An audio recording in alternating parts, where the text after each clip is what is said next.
کا مقام یہ ہے، حدیث شریف میں آتا حضور نے فرمایا کہ قیامت کا روز ہوگا، میرا عثمان نوری منبر پر جلوہ فرما ہوگا اور میرے عثمان سے کے چہرے سے ایسا نور نکل رہا ہوگا، میرے عثمان کے چہرے سے اتنا نور نکلے گا، اتنا نور نکلے گا کہ لوگ اس نور کی روشنی میں پل صراط کو پار کر کے جنت میں داخل ہوں گے۔ حضور نے فرمایا میری امت کے 70,000 آدمی جن پر جہنم واجب ہو چکی ہوگی وہ میرے عثمان کی شفاعت سے جنت میں داخل ہوگی۔ اتنا مرتبہ اور مقام ہے حضرت عثمان غنی کا۔ اب میرے دوستو آپ کی شہادت کا تذکرہ سنو۔ بڑے ہی عجیب حالات میں آپ کی شہادت ہوئی۔ امیر المومنین حضرت سیدنا فاروق اعظم کا زمانہ ہے، جب آپ نے ملک شام کو فتح کیا۔ ملک شام میں یہودی رہتے تھے، توجہ سے اور غور سے سنو گے تو بات سمجھ میں آئے گی، بہت اہم باتیں آ رہی ہیں۔ آپ کو پتا چلے گا کہ یہ سازش کس طرح پیدا ہوئی اور یہ سازش کہاں تک گئی ہے، واقعہ کربلا تک گئی۔ سنو، فاروق اعظم نے جب ملک شام کو فتح کیا تو یہ ملک شام یہودیوں کا، یہودی بڑی کثرت سے رہتے تھے کیونکہ ملک شام میں اس زمانے میں بیت المقدس تھا جو کہ یہودیوں کا قبلہ تھا، لیکن سارا یہودی ایک حصے کو اپنا قبلہ کہتے تھے، عیسائی دوسرے سے، اور ایک زمانے تک مسلمانوں کا بھی وہ قبلہ رہا۔ جب ملک شام فتح ہو گیا، بیت المقدس پر مسلمانوں کا قبضہ ہو گیا تو یہودیوں کو یہ بات بڑی ناگوار گزری، انہیں بڑا غصہ تھا، ہماری عبادت گاہ بھی ہم سے چھن گئی اور ہمارا ملک بھی چھین لیا۔ بامر مجبوری یہودی جو تھے فدیہ دینے پر آمادہ ہوئے۔ فاروق اعظم نے کہا ان سے فدیہ لے لیا۔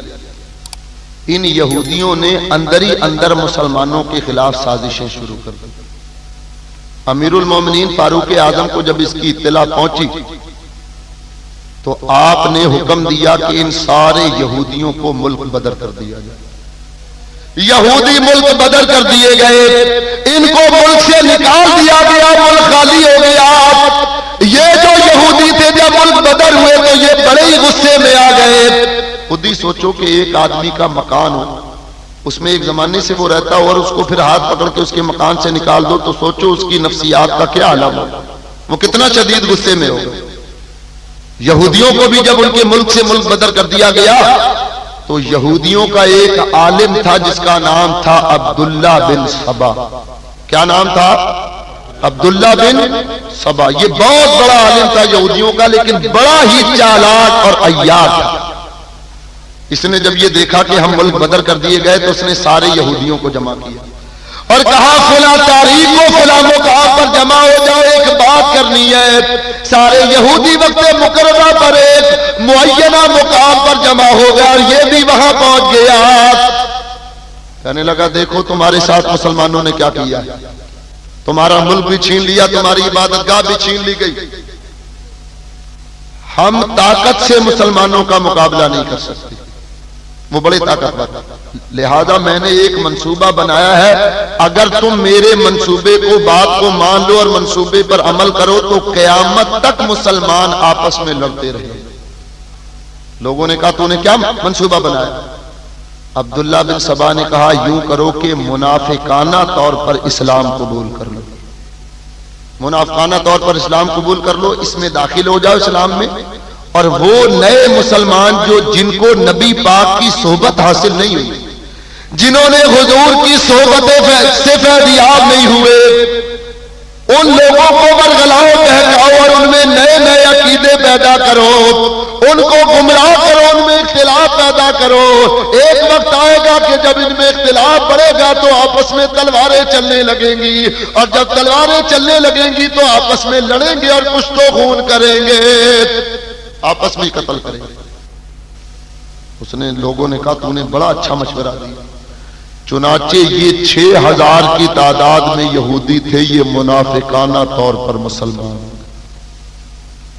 انہوں نے اپنا مرکز بنایا ایران، آج تک ان کا وہی مرکز، انہوں نے مرکز بنایا ایران، یہ سارے ایران چلے گئے اور وہاں سے لٹریچر لکھتے اور دوسرے اسلامی ملکوں میں وہ لٹریچر بھیجتے. نتیجہ یہ نکلا کہ مسلمان آہستہ آہستہ ان کے چکروں میں آنے لگے. اس نے عبداللہ بن سبا نے سب سے پہلے ایک ناپاک عقیدہ ابھارا.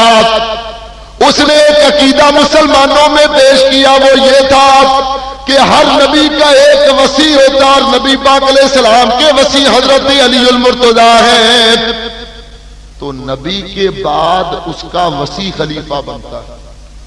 لہذا نبی کے بعد حضرت علی المرتضیٰ کو خلیفہ بننا چاہیے تھا. یہ جو دو خلیفہ بنے ہیں یہ غلط بنے. ابو بکر نے بھی غلط کیا اور عمر نے بھی غلط کیا. جب تک حضرت عمر زندہ تھے یہ لوگ خاموش تھے، لیکن جب امیر المومنین کی شہادت ہو گئی، عثمان غنی خلیفہ بنے، تو آپ طبیعت کے بڑے نرم تھے، ان کو پھیلنے کا موقع ملا. اس نے یہ عقیدہ مسلمانوں میں رواج کر دیا، مسلمانوں میں یہ عقیدہ پھیلایا. نتیجہ یہ نکلا کہ مسلمانوں کے دو گروہ ہو گئے. ایک یہ کہتے تھے کہ نہیں نہیں یہ بالکل برحق خلیفہ ہے، انہوں نے کسی کا حق نہیں مارا، اور دوسرا کہتا تھا کہ واقعی انہوں نے ظلم کیا ہے، خلافت کا حق تو اہل بیت کا تھا. اب جناب والا مسلمانوں میں جھگڑے ہونے لگے. دو چار ادھر جمع ہو جاتے، دو چار ادھر جمع ہو جاتے، آپس میں بحث مباحثہ ہونے لگا. ابھی یہ مسئلہ حل نہیں ہونے پایا تھا کہ اس نے دوسرا ایک عقیدہ چھوڑ دی. کہنے لگا عیسیٰ علیہ السلام جب قیامت میں 40 سال رہ جائیں گے تو وہ اس دنیا میں آئیں گے. تو جب عیسیٰ علیہ السلام آئیں گے تو ہمارے نبی کیوں نہیں آئیں گے؟ ان کے لیے بھی عقیدہ رکھو کہ وہ آئیں گے. حالانکہ نبی پاک کا وصال ہو چکا. اس نے یہ دوسرا عقیدہ. اب مسلمان اس میں لڑنے لگے. یہ جو سبائی پارٹی تھی، بلوائی تھی، عبداللہ بن سبا کے ماننے والے لوگ تھے، انہوں نے مدینہ طیبہ آنا شروع کر دیا. مدینہ طیبہ میں یہ جمع ہوئے اور مسلمانوں میں اختلاف پیدا کیا. چنانچہ علماء نے لکھا ہے، مورخین علماء نے لکھا کہ مدینے کے حالات اتنے کشیدہ ہو گئے کہ صحابہ کرام مدینہ چھوڑ چھوڑ کر جانے لگے. اتنے کشیدہ حالات آپس میں مسلمان. اور میں آپ کو بتاؤں ان حالات کی نبی پاک علیہ السلام نے پہلے ہی خبر دے دی. ایک دن صحابہ کرام جمع تھے. ذکر رسول اللہ صلی اللہ علیہ وسلم فتنۃ، نبی پاک علیہ السلام نے فتنوں کا ذکر کرنا شروع کی. اور پھر حضرت عثمان غنی کی طرف اشارہ کر کے فرمایا، اے عثمان تجھ پر بلوا ہوگا، تجھے باغیوں کا ایک گروہ قتل کرے گا. عثمان اس وقت صبر کرنا، اور جب تمہیں قتل کیا جائے گا تو تم روزے سے ہوگے. عثمان اس وقت اگر تجھے کوئی پانی پلائے زخمی حالت میں، جب تو زخمی ہو جائے گا تو روزے سے ہوگا، اور اس وقت اگر تجھے کوئی پانی پلائے تو خبردار تو پانی نہ پینا، کیونکہ روزے پر میں تیرا انتظار کر رہا ہوں. اے عثمان روزہ تم میرے ساتھ آ کر افطار کر. علماء نے لکھا یہ اختلاف کب سے شروع ہوا یہ بھی سن لو. مسجد مدینہ طیبہ کے باہر ایک جگہ تھی قبا. آپ نے سنا ہوگا وہاں اسلام کی سب سے پہلی مسجد بنی، مسجد قبا، جس میں 2 رکعت نفل پڑھیں تو ایک عمرے کا ثواب ہوتا ہے. حضور علیہ السلام قبا کے قریب ایک باغ تھا، اس کے اندر جایا کرتے تھے. گرمیوں کے دنوں میں نماز پڑھنے کے بعد سرکار اس باغ میں ایک کنواں تھا جس کا نام بحر حریص تھا. حضور اس میں جا کر اس کنویں کی منڈیر سے پاؤں اندر لٹکا کر بیٹھتے تاکہ کنویں کی ٹھنڈک ذرا پاؤں کو لگے. حضور علیہ السلام کے بعد ابو بکر صدیق وہاں آ کر بیٹھتے تھے. حضور کے پاس ایک انگوٹھی تھی، سرکار کی وفات کے بعد وہ انگوٹھی حضرت ابو بکر صدیق کو ملی. ان کے بعد وہ انگوٹھی حضرت فاروق اعظم کو ملی. ان کے بعد وہ انگوٹھی حضرت عثمان غنی کو ملی. اور ترتیب سے یہ حضرات آتے اور اسی طرح کنویں پر بیٹھتے تھے. جب حضرت عثمان غنی کو وہ انگوٹھی ملی، آپ لے کر کنویں کے پاس آ کر بیٹھ گئے، کنویں میں پاؤں لٹکا کر بیٹھ گئے. اس طرح انگوٹھی کو آپ گھما پھرا رہے تھے اچانک وہ ہاتھ سے گری اور پانی میں کنویں میں جا کر گر گئی، ہاتھ سے نکلی اور گر گئی۔ آپ نے غواص بلائے، تلاش کرنے والے غوطہ خور، انہوں نے تلاش کیا لیکن انگوٹھی ملی نہیں۔ بزرگان دین فرماتے ہیں بس جس دن وہ انگوٹھی کنویں میں گری ہے اسی دن سے اسلام میں فتنہ و فساد پیدا ہو، لوگ آپس میں لڑنے لگے۔ تو حضور نے ان تمام حالات کا پہلے ہی عثمان غنی کو بتا دیا کہ تو تیرے اوپر یہ ہوگا، بلوا ہوگا، باغی تجھے گائے کی طرح ذبح کریں گے لیکن تو صبر کرنا۔ اب یہ باغی جو تھے بلوائی، یہ مدینہ طیبہ آنے لگے۔ مدینہ طیبہ میں آ کر انہوں نے براہ راست حضرت عثمان غنی کو نشانہ بنایا، آپ پر تہمت لگائی کہ یہ کنبہ پروری کرتے ہیں، اپنے کنبے کے لوگوں کو بیت المال سے روپیہ دیتے ہیں، اپنے رشتہ داروں عزیز و اقارب کو یہ عمال مقرر کرتے ہیں، گورنر مقرر کرتے ہیں، اور اپنے رشتہ داروں کو حکومت کا پیسہ دیتے ہیں۔ حضرت عثمان غنی نے فرمایا یہ غلط، میں سرکاری پیسے کو حرام سمجھتا ہوں استعمال کرنا، مجھے اللہ نے بڑا مال دیا ہوگا۔ انہی دنوں جو مصر کا گورنر تھا اس کا نام تھا عبداللہ۔ یہ باغی جو تھے بلوائی، انہوں نے ایک منصوبہ بنایا، گورنر مصر کی شکایت لے کر یہ عثمان غنی کے پاس آئے کہ آپ کے گورنر نے ہم پر بڑا ظلم کیا ہے، وہ بڑے ٹیکس لگاتا ہے، بڑے ظلم و ستم کرتا ہے۔ حضرت عثمان غنی نے اپنے ذرائع سے گورنر کی تحقیق کرائی تو یہ ساری شکایتیں جھوٹی تھیں۔ آپ نے فرمایا تم غلط کہتے ہو، تم نے غلط شکایتیں کی۔ یہ لوگ غصے میں آ گئے۔ ادھر گورنر مصر عبداللہ کو پتا چلا تو انہوں نے عبداللہ بن سبا کے پارٹی کے 2-4 آدمیوں کو قتل کر دی، ان کو اور موقع مل گیا۔ کہنے لگے دیکھیے آپ کا گورنر ظلم کرتا، یہی وجہ کہ اس نے ہمارے آدمیوں کو قتل کر دیا ہے۔ یہ سارے جمع کوفہ سے، بصرہ سے اور شام سے، دوسرے علاقے سے آئے اور آ کر انہوں نے مدینہ طیبہ کی گلیوں کا محاصرہ کر لیا۔ کہنے لگے ہم اس وقت تک واپس نہیں جائیں گے جب تک کہ اس گورنر کو برطرف نہ کیا جائے۔ مدینہ طیبہ میں انہوں نے توڑ پھوڑ کرنا شروع کی۔ حضرت علی المرتضیٰ اور دیگر صحابہ نے جب یہ دیکھا تو عثمان غنی کے پاس آئے، فرمایا یا امیر المومنین، جب اس گورنر کی وجہ سے اتنا جھگڑا پیدا ہو رہا ہے، اختلاف پیدا ہو رہا ہے تو اس کو معزول کر دیں۔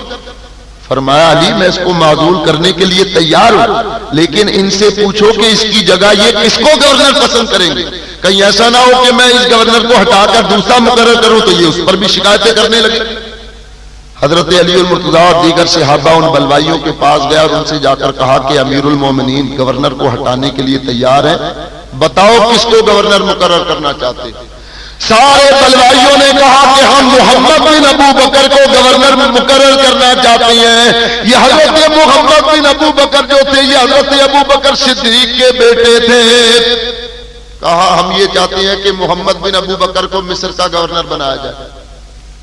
فاروق اعظم نے حضرت عثمان غنی نے پروانہ لکھ دیا گورنر مصر کو کہ میں نے محمد بن ابو بکر کو مصر کا گورنر بنایا، جب یہ خط لے کر تمہارے پاس پہنچے تو عہدہ ان کے حوالے کر کے تم معزول ہو جاؤ۔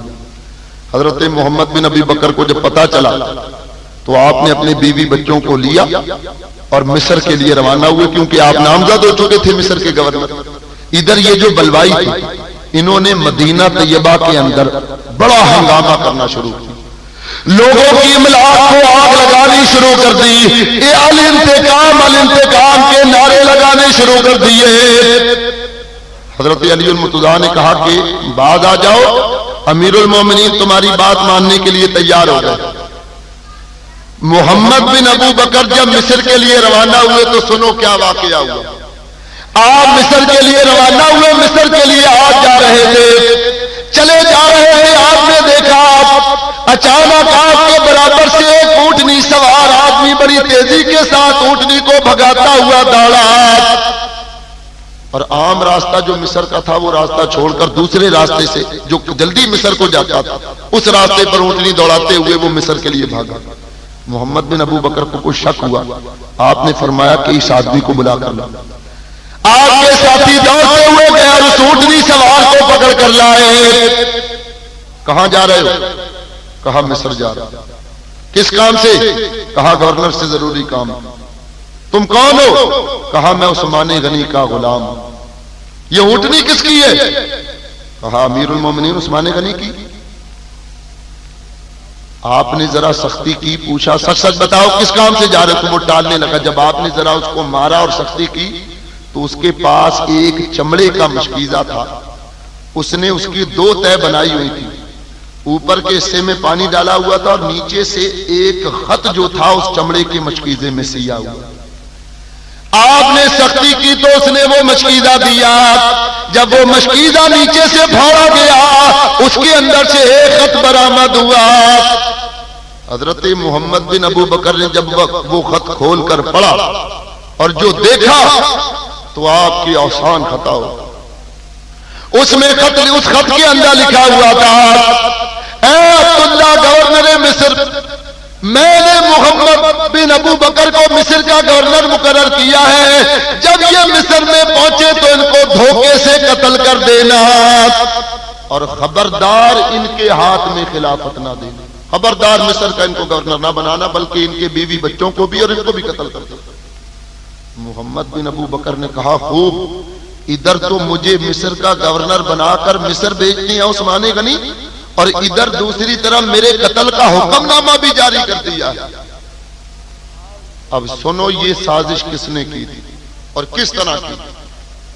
محمد بن ابو بکر بجائے مصر جانے کی آپ واپس پلٹے، واپس مدینہ طیبہ آئے اور سارے بلوائیوں کو جمع کیا اور ان کے سامنے وہ خط پڑھا جو عثمان غنی کی طرف سے لکھا گیا تھا۔ بلوائیوں نے جب وہ خط سنا، آپ نے بلند آواز سے وہ خط پڑھا۔ بلوائیوں نے جب یہ سنا انہوں نے کہا عثمان غنی نے محمد بن ابو بکر کے قتل کا فتویٰ جاری کیا، لہذا اب عثمان غنی کا قتل بھی واجب ہو گیا ہے۔ اب ہم اس وقت تک مدینے سے واپس نہیں جائیں گے جب تک کہ عثمان غنی کو قتل نہیں کر لیں گے۔ حضرت محمد بن ابو بکر پر بڑا برا اثر ہوا، لیکن سنو، یہ جو عبداللہ بن سبا کی پارٹی تھی، انہوں نے حضرت عثمان غنی کی مہر چرائی غلام کے ذریعے سے۔ اس مہر کی ایک نقلی مہر بنوائی اور اپنی طرف سے خط لکھا اور مور اور نقلی مور لگا کر غلام کو پیسے کا لالچ دے کر مصر کے لیے بھیج دیا۔ سمجھے؟ انہوں نے نقلی مہر بنوائی اور ایک سازش تیار کی کہ جب یہ خط وہاں جائے گا تو محمد بن ابو بکر قتل کر دیے جائیں گے، لہذا یہاں ان کے مدعی بھی کھڑے ہوں گے، دعوے دار کھڑے ہوں گے، اور نتیجہ یہ نکلے گا کہ ایک اختلاف پیدا ہوگا اور وہ اس اختلاف کو پھیلانے میں کامیاب بھی ہوگی۔ نقلی خط بھیج دیا گیا۔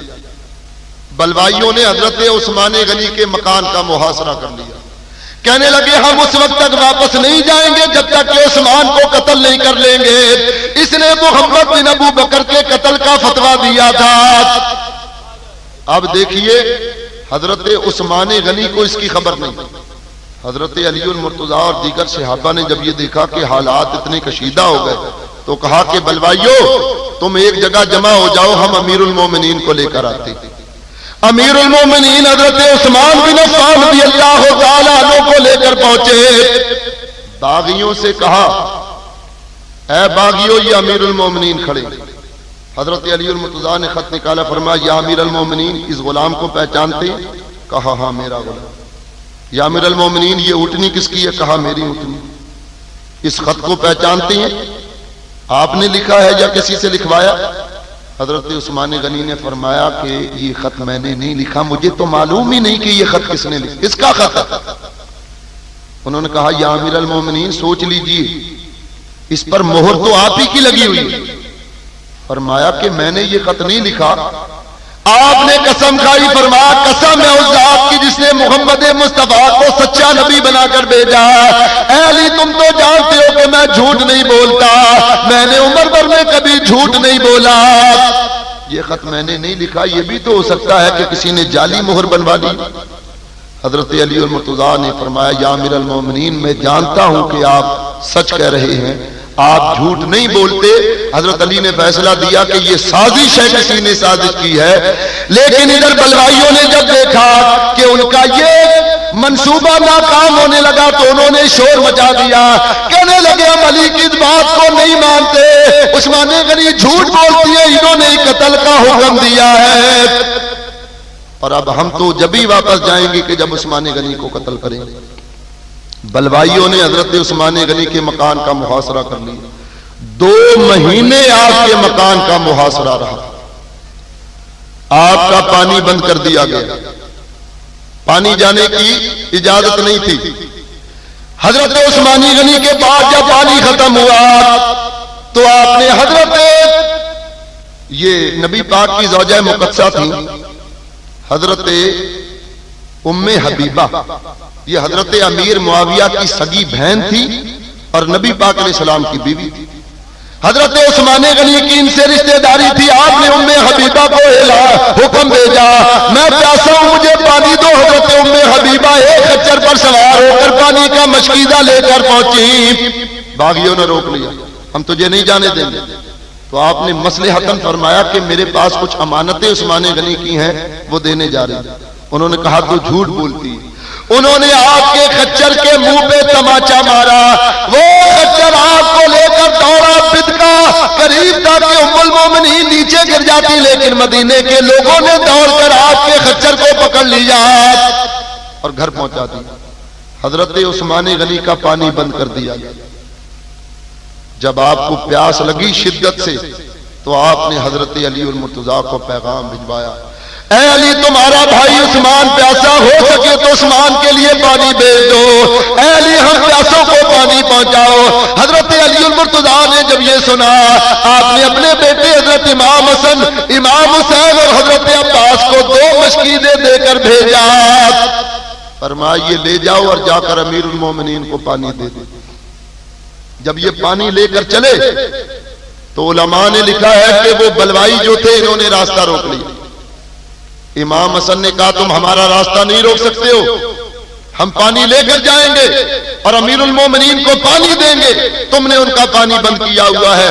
ان ظالموں نے لڑائی شروع کر دی، حضرت امام حسن نے بھی تلوار نکالی، امام حسین نے بھی تلوار نکالی، حضرت عباس نے بھی تلوار نکالی، بلوائیوں سے لڑائی ہونے لگی۔ نتیجہ یہ نکلا کہ حضرت امام حسن زخمی ہوئے، لیکن یہ پانی پہنچانے میں کامیاب ہو۔ امیر المومنین حضرت عثمان غنی نے پانی پیا۔ حضرت علی نے جب یہ دیکھا کہ حالات اتنے کشیدہ ہو گئے تو آپ نے امام حسن امام حسین سے فرمایا کہ تلواریں لے لو اور حضرت عثمان غنی کے مکان کا پہرا دو، ان کے دروازے کی چوکیداری کرو، خبردار کوئی بھی باغی ان کے گھر میں داخل نہیں ہو سکے۔ شہزادوں نے پہرا دینا شروع کر دیا۔ حضرت عثمان غنی کے مکان کے 2 دروازے تھے، مکان کی 2 چھتیں تھیں، 2 منزلہ مکان۔ آپ رات کو مکان میں تھے کہ کچھ صحابہ دوسرے مکانوں کی چھتیں کودتے ہوئے آپ کے مکان میں اور آ کر کہا، ان میں حضرت علی المرتضیٰ بھی موجود تھے، حضرت مغیرہ بن شعبہ بھی موجود تھے اور بھی لوگ۔ کہا یا امیر المومنین ہم چھپ کر آئے ہیں، ہم آپ کے سامنے 3 شرطیں پیش کرتے ہیں۔ یا امیر المومنین پہلی تو شرط یہ ہے کہ آپ ہمیں حکم دیں، آپ فوج کو حکم دیں، فوج ان بلوائیوں سے لڑے گی اور ان کو قتل کرے گی، ان کو ان کے ملکوں میں بھگا دے گی اور آپ امن کے ساتھ رہیں گے۔ آپ فوج کو حکم دیں کہ فوج لڑے۔ انصاریوں میں سے ایک کھڑے ہوئے کہنے لگے یا امیر المومنین آپ اجازت دیں، ہم نے نبی پاک کی مدد کی تھی، اللہ نے ہمیں انصار کا لقب دیا، آج ہمیں اجازت دیں ہم آپ کی مدد کریں تو اللہ دوبارہ ہمیں انصار کا لقب دے گا۔ حضرت عثمان غنی نے فرمایا نہیں، میں کبھی بھی فوج کو حکم نہیں دوں گا کہ وہ مدینے میں کشت و خون کرے، میں نہیں چاہتا کہ میری وجہ سے نبی کے مدینے کا تقدس پامال ہو جائے۔ تاریخ کے مورخ یہ لکھیں گے کہ عثمان غنی وہ پہلے خلیفہ جنہوں نے اقتدار کی خاطر مدینے میں کشت و خون کیا۔ میں نہیں چاہتا کہ میری وجہ سے نبی کے مدینے کا تقدس پامال، میں کبھی نہیں قتل فوج کو لڑنے کا حکم دوں۔ تو صحابہ نے کہا یا امیر المومنین پھر یوں کریں کہ ہم آپ کے لیے پچھلے دروازے پر ایک برق رفتار گھوڑے کا انتظام کر دیتے ہیں، سبا رفتار گھوڑا کھڑا کر دیں گے، رات کی تاریکی میں آپ چھپ کر گھوڑے پر سوار ہو کر مکہ مکرمہ چلے جائیے۔ باغیوں کے دسترس سے نکل جائیں. آپ نے فرمایا وہ بھی حرم مقدس ہے. آج تو میں یہاں سے چلا جاؤں گا لیکن یہ اتنے ظالم ہے کہ یہ وہاں پہنچ کر مکے کی حرمت کا خیال نہیں کریں گے. وہاں پر تو جانوروں کو مارنے کی بھی ممانعت ہے اور یہ وہاں مجھے قتل کریں گے. اور یہ تم نے کیا کہہ دیا کہ میں اپنے نبی کا مدینہ چھوڑ کر چلا جاؤں؟ نہیں ہو سکتا. عثمان جان تو دے سکتا ہے لیکن اپنے نبی کا مدینہ نہیں چھوڑ سکتا. کہا یا امیر المومنین پھر یوں کریں. تیسری صورت یہ ہے کہ آپ حضرت علی المرتضیٰ کے حضرت امیر معاویہ کے پاس دمشق چلے جائیں. وہ وہاں آپ کو پناہ بھی دیں گے اور آپ کے دشمنوں سے لڑیں گے. فرما نہیں میں نبی کا مدینہ چھوڑ کر نہیں جاؤں. نتیجہ یہ نکلا کہ آپ نے تینوں شرطیں رد کر دی اور فرمایا میرے نبی کے صحابہ تمہارا شکریہ, تم میری خیر خواہی کے لیے آئے. آج تم مجھے آنے والے حالات سے ڈراتے ہو. ارے مجھے تو نبی پاک علیہ السلام نے ان حالات کی پہلے ہی خبر دے دی تھی. فرمایا میں جانتا ہوں میری شہادت کا وقت قریب ہے. وہ دن بھی آ گیا جس دن آپ نے شہید ہونا تھا. آپ نے غسل کیا, لباس پہنا اور روزہ رکھا. روزے کی حالت میں تھے, نوافل پڑھنے لگے, قرآن پاک کی تلاوت شروع کر دی.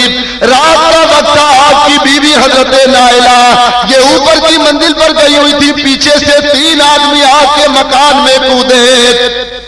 محمد بن ابو بکر اور 2 آدمی اور. حضرت عثمان غنی نوافل پڑھ رہے تھے. نوافل سے فارغ ہوئے تو محمد بن ابو بکر نے آگے بڑھ کے آپ کی داڑھی پکڑ لی. حضرت عثمان غنی نے فرمایا بیٹا محمد تمہارے باپ ابو بکر صدیق اس داڑھی کی بڑی عزت کیا کرتے تھے. بیٹا اگر تمہارے ابا موجود ہوتے تو بتاؤ تم اس میرے ساتھ یہ سلوک کرتے؟ تمہارے ابا ہوتے تو وہ کیا سوچتے؟ حضرت محمد بن ابو بکر نے جب یہ سنا آپ رونے لگے اور آپ کی داڑھی چھوڑ دی اور روتے ہوئے آپ کے مکان سے واپس چلے گئے. آپ ان بلوائیوں کے بہکانے میں آ گئے تھے. نتیجہ یہ نکلا آنکھیں کھل گئی اور اپنے ساتھیوں کے ساتھ واپس چلے گئے. ادھر ایک آدمی پیچھے سے تلوار لے کر کودا. عثمان غنی نے دیکھ کر فرمایا تو میرا قاتل نہیں, تو اپنی آخرت کو برباد نہ کر, تو چلے جا, تو میرا قاتل نہیں ہے. پھر دوسرا آدمی آیا, فرمایا تو بھی میرا قاتل نہیں ہے. اتنے میں 3 آدمی اس سبائی پارٹی کے اندر داخل ہوئے. ان بلوائیوں نے آتے ہی امیر المومنین کے سر پر تلوار ماری. حضرت عثمان غنی کے سر سے خون کا فوارہ نکلا. قریبی قرآن پاک پڑا ہوا تھا, قرآن پاک پر آپ کا خون گرا اور جس آیت پر گرا اللہ فرماتا فَسَيَكْفِيكَهُمُ اللَّهُ وَهُوَ السَّمِيعُ الْعَلِيمُ. ظالم جو کر رہے ہیں اللہ دیکھ رہا, اللہ سننے والا اور جاننے والا. حضرت امیر المومنین کو لہو لوہان کر دیا گیا. آپ کی بیوی نے جب آواز سنی حضرت نائلہ دوڑتی ہوئی آئی. فرمایا ظالمو امیر المومنین کو نہ مارو. ایک بدبخت نے آگے بڑھ کے آپ کے منہ پر تماچا مارا. حضرت نائلہ پیچھے کو ہٹی. حضرت عثمان غنی نے فرمایا بدبخت تو نے اپنی دین کو بھی برباد کیا اور دنیا کو بھی برباد کر رہا ہے.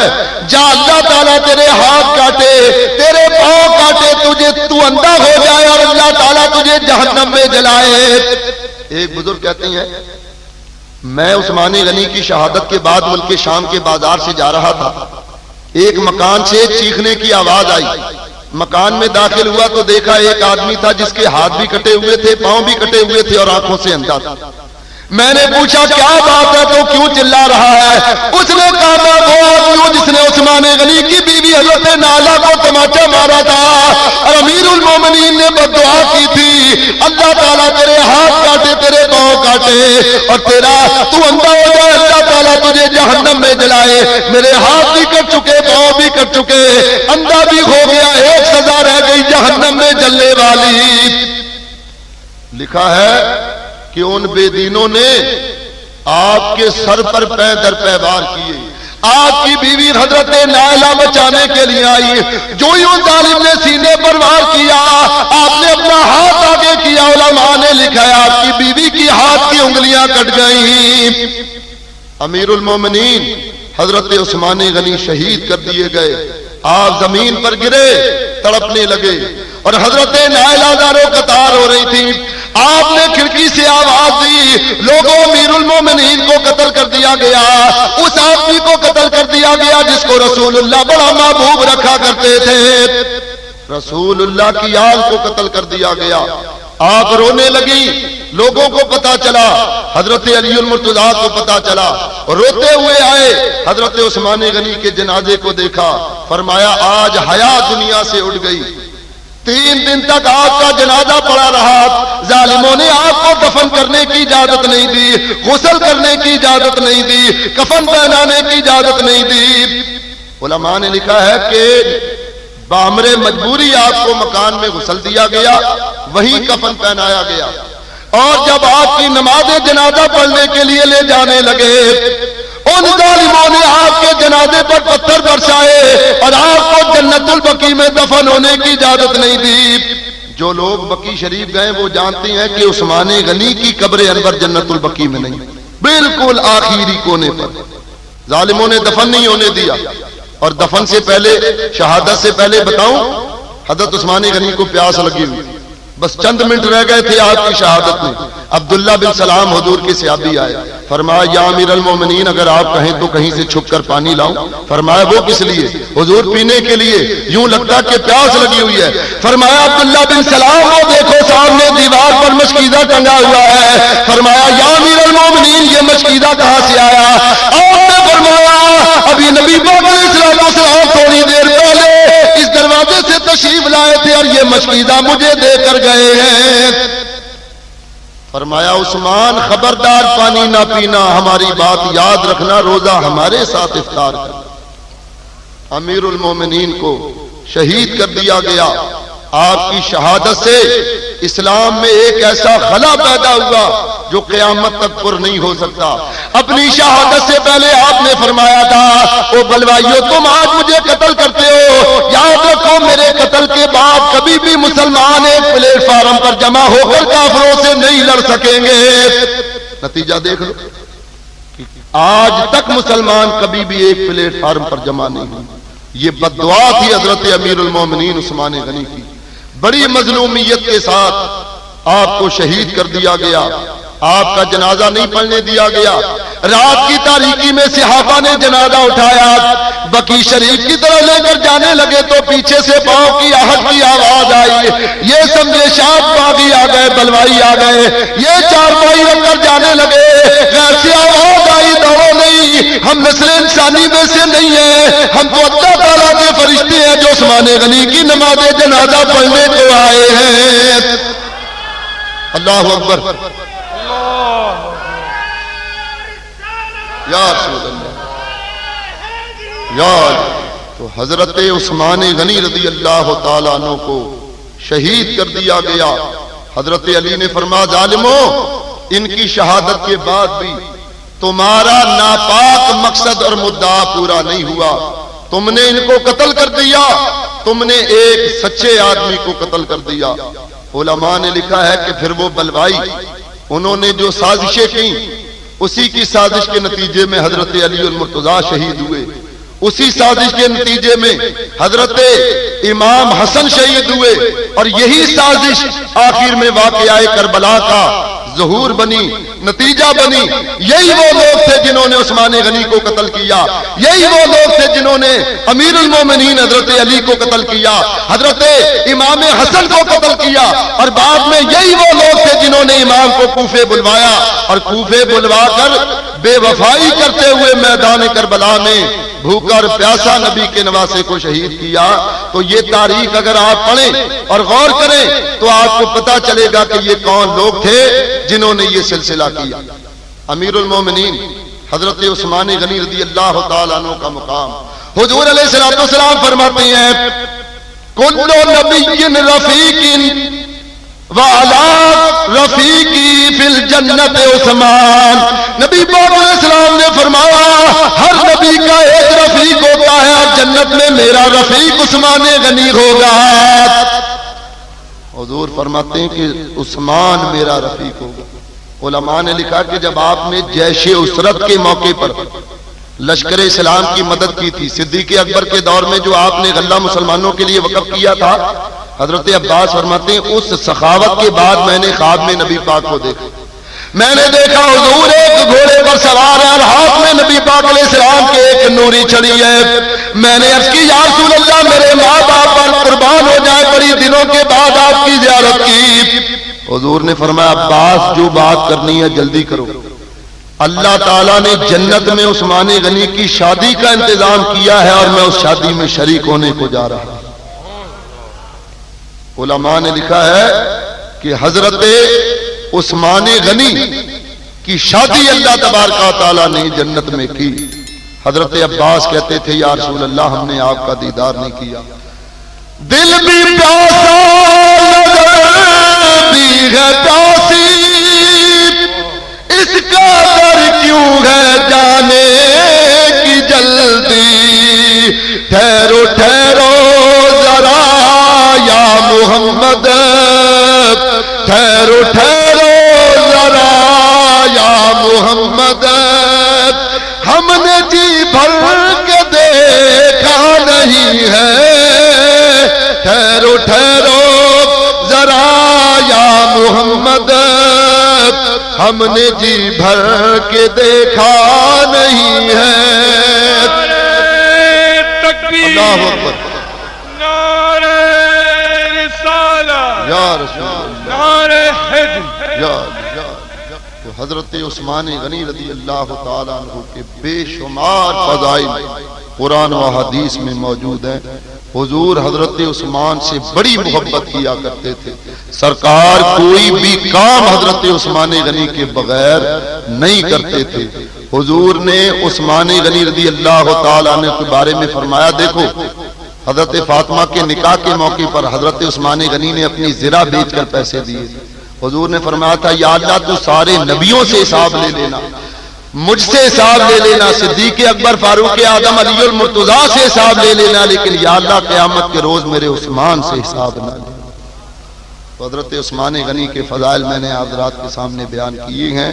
اللہ تعالی ہمیں آپ کے طریقے پر عمل کی توفیق عطا فرمائے.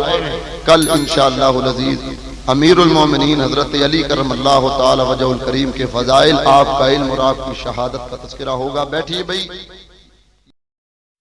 For more videos, you can subscribe our channel. For more videos, you can subscribe our channel.